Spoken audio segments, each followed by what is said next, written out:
What's going on, guys, and welcome back to the channel. I am hitting some of my favorite hamstring exercises that you can do with a dumbbell. Yeah, you can always utilize a barbell or a cable machine if you want, but I'm saying if you only have a couple dumbbells, you can do these exercises. But first, I just got home from boot camp, and one of the big things is when you're training multiple sessions a day like I do, I am a very big lover of your EAAs because it's your building blocks of muscle. So I'm like breaking down my muscle constantly throughout the day, working out multiple times a day, training clients, and what's gonna get broken down? My muscle. So while I do my strength training workouts, I'm always using that Blackstone Labs EAA. It's your amino acids. It is all of the amino acids in one scoop. So I put about 20 ounces of water. I don't even know what it calls for. 6 to 8 ounces. I don't like a lot of flavor, and it still has a lot of flavor with 20 ounces. You're gonna love it. This one is Rocket Popsicle. Yes, Rocket Popsicle. It's summertime, so it definitely goes down smooth. But I'm gonna sip on this throughout, and I'm gonna show you some great hamstring exercises. First one I'm gonna show you is the Romanian deadlift, or the stiff leg deadlift. And I do have a wedge out here. I'm gonna show you 2 different ways to do this if you have access. Even if you have access to a couple plates, you could do this. But it's gonna be a slight bend in the knee. Dumbbells are gonna be by your sides, and you're gonna push your butt back. I like to think about keeping the dumbbells really close to my body. My thumbs are literally touching my legs. You go down as far as you feel that stretching your hamstrings, and slowly come up and back down. And when you're doing these, it's important to remember that the movement, that slight bend, you can see the dumbbell staying really close to my body. When I come up, I'm not doing a reverse crunch on my back. This is all you have to come to. A lot of times you'll see people push their butt forward.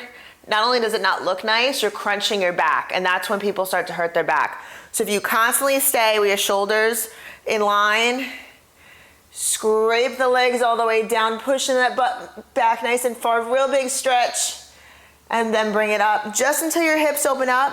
You're not gonna feel that in your back.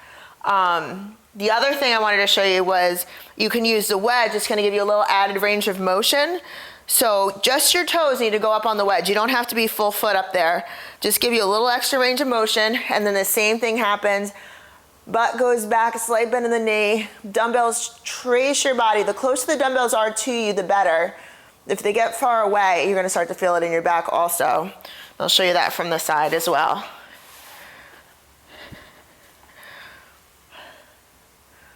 So you're gonna be right there. Nice big stretch in the hamstrings, and back up. This is a staple, guys. You could do this with a barbell. Obviously, you can do them with dumbbells, but it is definitely a staple. So that is gonna be your first one. The second one, very similar to the RDL, is gonna be a single leg RDL. You can use a wedge if you want. I like to use working leg, is the hand that holds a dumbbell. And again, because I like to feel that dumbbell slide straight down my body. Keep it nice and close, and back up. You really want to do these slow and controlled. So again, from the side, keep that dumbbell really close to your body, right over your center of gravity, and back up nice and slow. Give me the other side. You always have one leg that's gonna be a little bit stronger than the other. When you do this single leg stuff, you definitely feel like my left leg is a little bit more wobbly than my right leg. You can use that other arm to counterbalance yourself. And again, you're only going down as far as you need to. Another thing that you can do with this, and I tell my clients to do this all the time, there's no shame in this. If you have something you can hold on to, because I don't want you to fall over and I don't want you to use your back. If you can hold on, give yourself that stability. Just a little hold, like just a tap, just so you don't fall over, just so you have that control, and then come back up. Don't feel disappointed if you have to hold on to something. It's totally fine. the unilateral movement is super important as well. Next one, similar to the RDL, you have a lot of movements that are very similar, but different, targeting the hamstrings in different ways. This is one of my favorites also. So it's a sumo RDL. So just like you would do a sumo squat, be out here, toes are pointed out. You're still gonna have that slight bend in the knee. So you like to squat down and pick up the dumbbells, keep them right in the center, slight bend in the knee.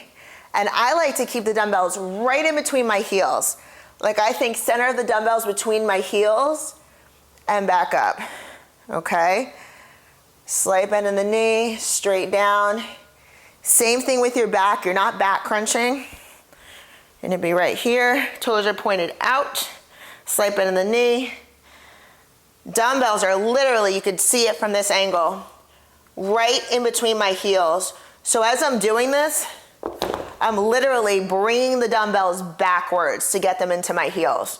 So where if I was going straight down, I'd be up here by my toes. I actually feel that in my lower back. So if I keep them nice and close, always think as close to the center of gravity as possible, that nice straight line down, and then as you come up, you're bringing them out of the hole.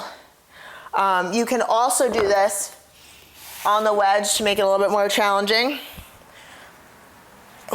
So same thing, only now your feet are pointed out, toes are on the wedge. You can also use like a 2.5 or a 5 pound plate if you want to get your toes elevated a little bit.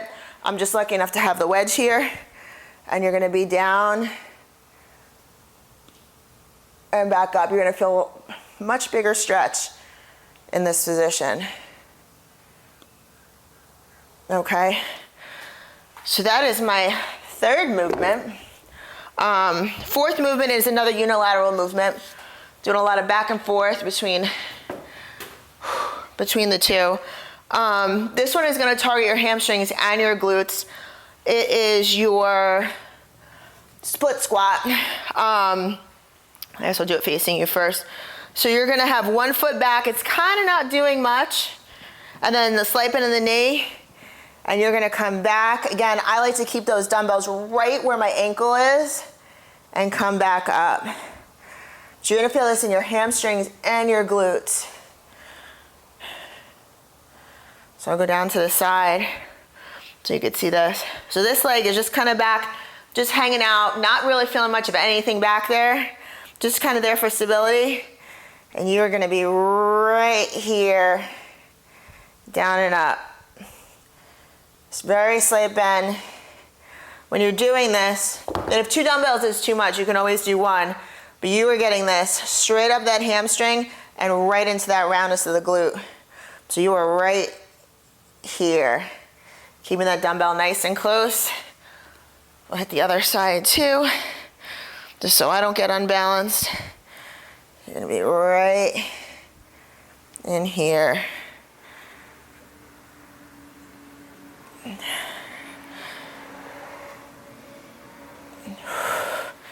And again, if you want to get rid of that second dumbbell, you'll be right here.